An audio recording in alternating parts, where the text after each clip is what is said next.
čo ukázali to, že boli schopní odprezentovať svoj nápad pred investorom, pred špičkovými podnikateľmi. Myslím, že nikto z nich sa nestratil. Myslím, že sme prvé regionálne startupové centrum, ktoré niečo podobné na Slovensku robilo.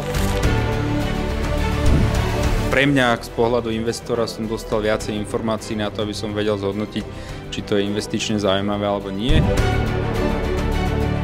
Pocity sú veľmi dobré. Myslím si, že tu bolo kopec zaujímavých projektov, takže neúplne som to čakal a myslím si, že toto nám akože pomôže sa rozvíjať ďalej. Bolo to naozaj zaujímavé, obrovský rozptyl startupov od mladších po starších v úrovni sofistikovanosti aj v obore.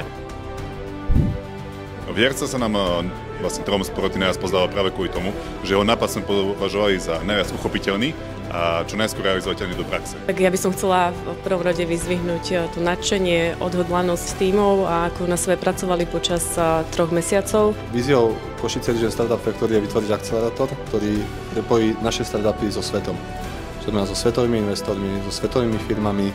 Nesnažíme sa byť bežným, typickým centrom, kde vlastne startupy sa príde odprezentovať.